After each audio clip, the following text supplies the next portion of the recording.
Hi friends, அஸ்ஸலாமு அலைக்கும். Welcome to my channel. இன்றைக்கி நம்ம சேனலில் உன்னியப்பம் ரெசிபி பண்ண போகிறேன். எப்படி பண்ணலான்னு பார்க்கலாம்.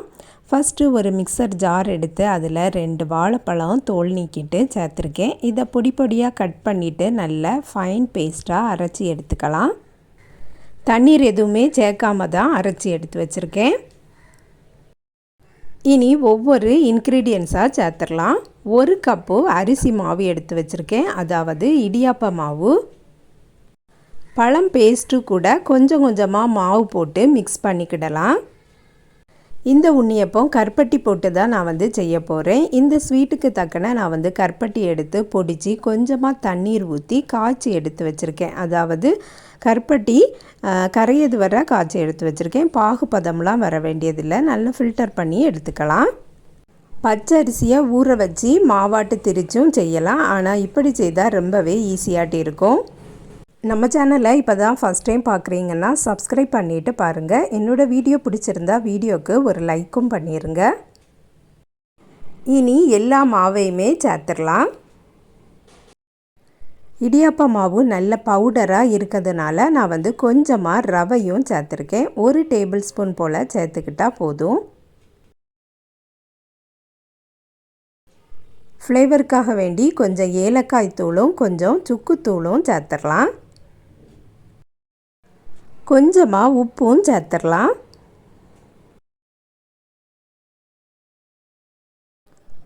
எல்லாம் சேர்ந்து நல்லா மிக்ஸ் ஆகட்டும்.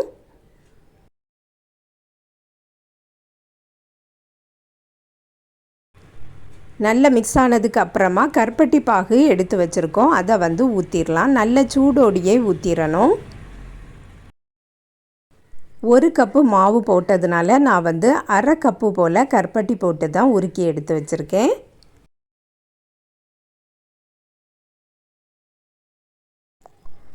நல்லா மிக்ஸ் பண்ணி கொடுத்துக்கலாம். ஸ்டார்டிங்லேயே நிறைய பாகு ஊற்றிடக்கூடாது, தேவைப்பட்டால் மட்டும் ஊற்றினா போதும். பழம் போட்டிருக்கிறதுனால இந்த உன்னியப்பம் நல்லா சாஃப்டாக வரும். பேக்கிங் சோடா, பேக்கிங் பவுடர் எதுவுமே போட வேண்டியதில்லை.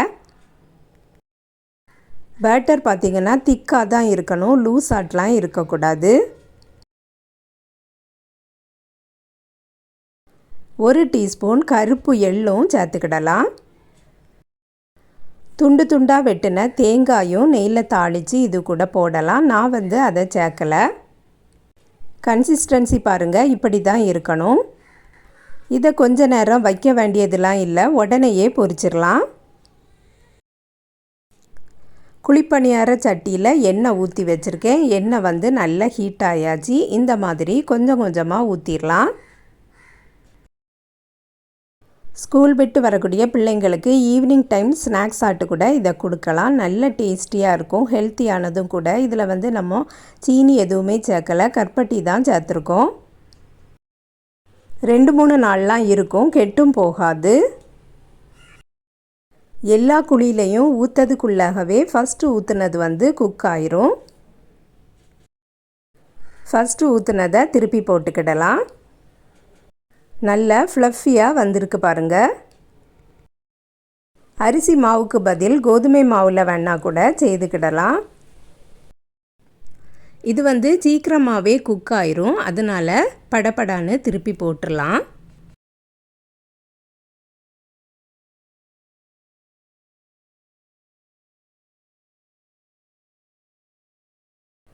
எல்லாத்தையும் திருப்பி போட்டாச்சு.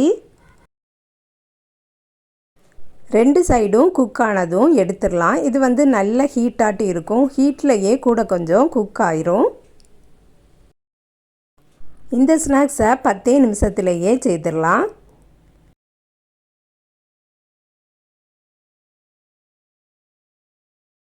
மீதி இருக்கக்கூடிய மாவை மறுபடியும் ஊற்றிடலாம்.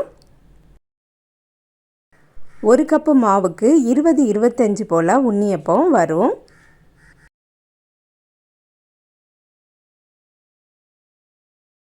நல்ல சாஃப்டான டேஸ்டியான ஹெல்த்தியான உண்ணியப்பம் ரெடி ஆகிட்டு நீங்களும் இதே மாதிரியே ட்ரை பண்ணி பாருங்கள் ஃப்ரெண்ட்ஸ். இந்த வீடியோ பிடிச்சிருந்தா லைக் பண்ணுங்கள், ஷேர் பண்ணுங்கள். நம்ம சேனலை இது வரைக்கும் சப்ஸ்கிரைப் பண்ணலைன்னா சப்ஸ்கிரைப் பண்ணிடுங்க. நெக்ஸ்ட் வீடியோவில் வேற ஒரு ரெசிபியில் சந்திக்கிறேன். அஸ்ஸலாமு அலைக்கும்.